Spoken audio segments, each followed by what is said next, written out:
So far, forgive me, the SAFs that sold themselves as the great solution to everything have been a great tragedy, a big lie. As a journalist, as someone passionate about my profession, this is one of my greatest shames. So today, for you to turn Flamengo into a SAF, you're gonna have to, damn, do the limping kangaroo, man. And you buy Botafogo, you're buying Jairzinho, man, you're buying Garrincha, you're buying that image. You know, capital doesn't see heart. That's the old saying, you know. Passionate, my ass, man. You don't see River or Boca fans wanting them to become SAFs of big clubs. Above all, to me, it's usurpation.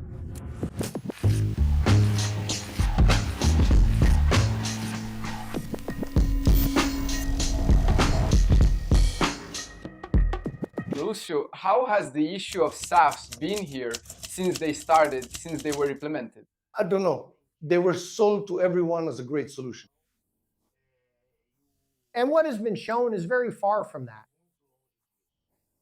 Yeah, it's more or less that pro-privatization rhetoric, you know, that privatization is the big solution. And that's not what we see many times, right? So the parallel is very obvious to me. That's basically it. Around here, the main discourse is that SAF is synonymous with successful professional management. Do you agree with that? Number. And the crazy thing is this distortion, right? We see that when a SAF does anything, it's not even really a success. Look, it already becomes this hegemonic discourse about SAF, the SAFs. If you look at the cold, hard scoreboard, yeah, the SAFs are losing, man. However, with every SAF that started, yeah, it seemed like something big, you know? Any victory like that, the SAFs, the solution. I've seen journalists, some who have some credibility, others not so much, but there are a few I actually admire. Believing in this panacea that the SAF would solve all the management problems, and what we're seeing is far from that. And what is the real motivation of these investors behind the SAF? I don't know. I think that, you know, people really bought into the talk of identify with this club, the love. We've already seen the case of Texel, right, man? A pathetic case where he said that he started to fall in love with this club.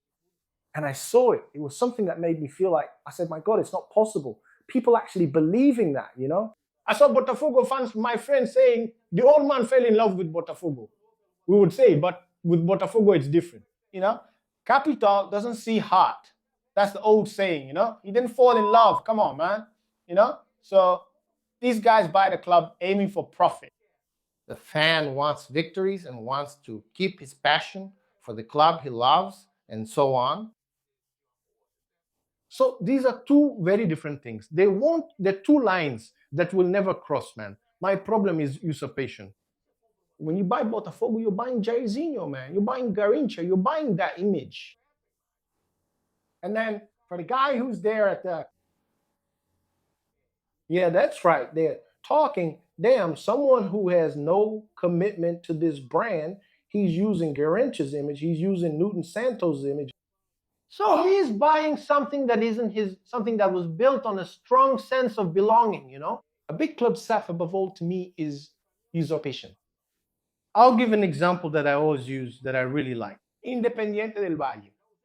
I've even used it here before because that's a businessman who built a club from nothing. It was born out of nowhere in the middle of a valley. And this guy created a SAF very competently and built it. And it's there. He manages to make his profit, develops excellent players, and that's not usurpation. How do you see this contrast between the club that stays as a traditional club and the club that becomes a SAF? Eu acho que é legal a gente ter alguém desafinando o coro dos contentes, né, cara?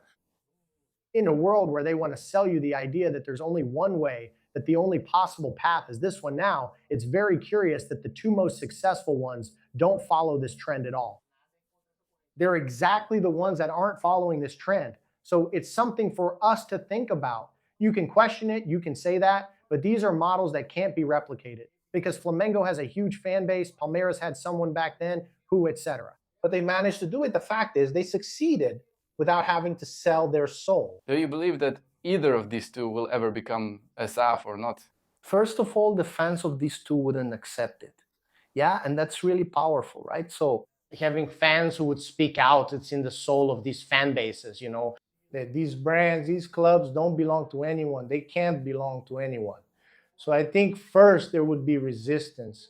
And second, well, I think it became very clear to these two and to the fans, et cetera, that trying to turn either of these two into a SAF. Now, I'm going to have to say it just like I did last week, the other week when I said it. I'm going to have to repeat it. The word is a con, man. It's a scam. You don't need to turn it into a SAF at Flamengo. This scam was underway until recently. At Flamengo, they wanted to turn it into one and then started getting Flamengo into debt, etc. Because deep down, they wanted to sell a part to SAF. That was clear. And then there was a very strong movement. Man, they rushed and put it in the bylaws, making it harder for this process to happen at Flamengo. So today, to turn Flamengo into a SAF, you're going to have to, do the impossible, man. You know, it's going to be much harder because the club protected itself institutionally. And what should the fans do regarding the SAF movement? Monitor, and don't go along with it. Yeah, today we have a lot of people just going along with things in Brazil. It's really sad. I find that very sad.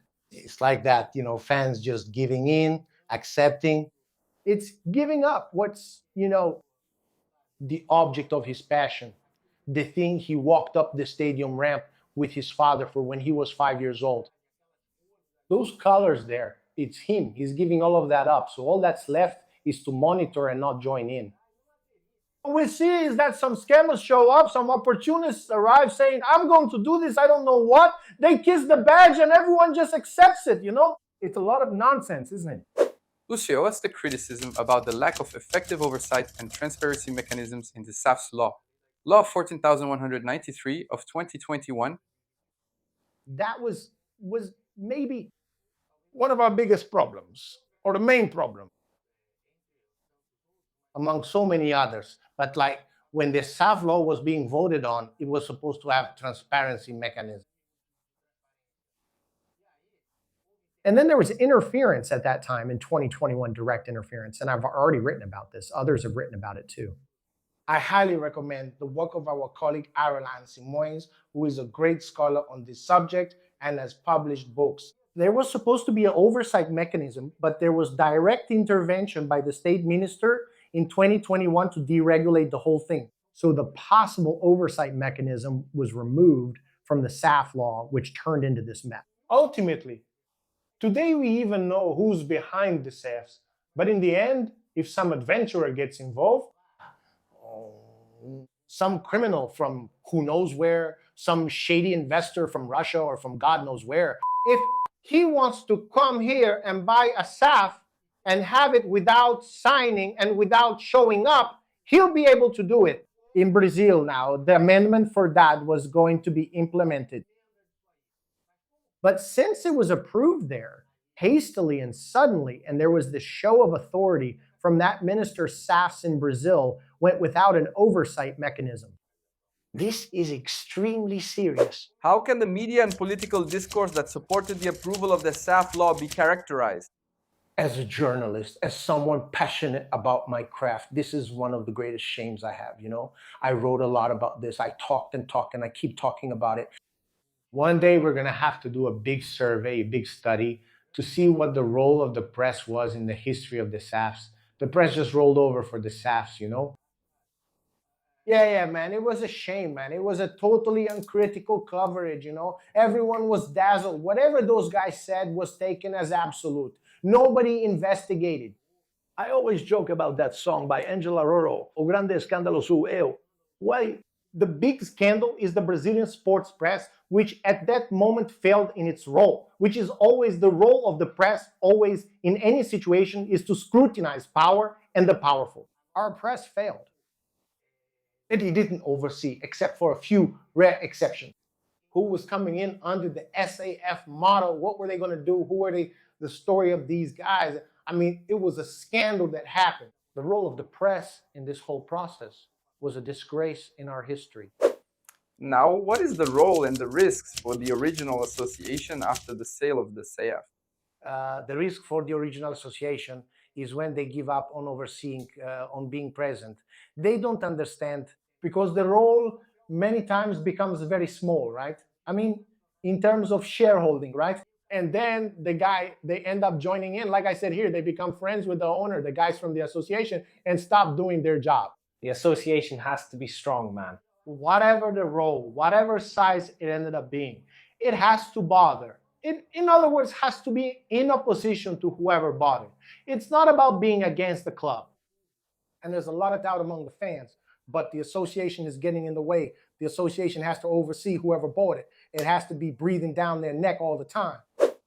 What's the fundamental difference we can see in the relationship with SAFs between Argentine and Brazilian fans? This is something that really bothers me. I'm not into that silly habit of always talking about Argentinians, admiring everything, always praising them, and all that. There are a lot of things I think are awesome that I love. There are things I think are messed up anyway. Yeah, but on this matter, I'm really jealous, because they have a sense of belonging with their clubs that we don't have. Maybe it's because of their history, I guess.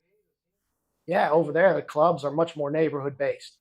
So people grew up together, right? With the racing fan of, I don't know what else. They hung out in that area. Then they grew up like that. But that feeling is much more about belonging. In Argentina, it's unthinkable to see fans, with very rare exceptions, supporting or wanting their club to become a SAF. When people talk about their club turning into a SAF, it's a scandal. There will be movements, protests, and so on. You don't see River or Boca fans wanting their clubs to become SAFs. They have this feeling, this belongs to me. I don't want a usurper here. I don't want someone who will decide what I'm going to do. Not here in Brazil. The guy offers peanuts for your club and people go there and crawl for him. They even go pick the guy up at the airport. Damn, what the hell is this? Where's the sense of belonging? Damn, you grew up there, loving that place. Suddenly, you hand it over to some random opportunist and people think it's awesome. I'm really jealous, honestly. It's a very different relationship in that sense between Argentine fans and Brazilian fans. So they haven't become a SAF yet, so they're struggling. They don't care, man. They just want to enjoy what they love. They're not there just to win or not. Here, we're the ones with this stupid relationship. To wrap up, what's your assessment of these first years of Man, SAF I in thought you were Brazil? already coming with that crap about asking for likes. To wrap up, I already thought Praga is already looking over there, getting ready to say, hey, give a like. Man, my assessment is really bad, man. So I think that everything we were told SAF would be, we see that there were SAFs where the owners just ran things into the ground. They gradually took power before it became a SAF. They ran these SAFs into the ground so they could take over later. There were SAFs that were bought. Man, none of them lived up to everything that was being said. And how many of them went bankrupt? How many of them were scams? How many ended up in the hands of opportunists? So up until now, forgive me, the SAFs that were sold as the big solution to everything turned out to be a big tragedy, a big lie. You know that already, right? What, man? Like, man, Oh, damn. subscribe. You like to do this thing that I... Now, seriously, because I always say this, at the end of the day, this exists because there's an amazing team backing me up. So I really want to thank Tails, Fraga, Lucas, and Biazinha who are here supporting me.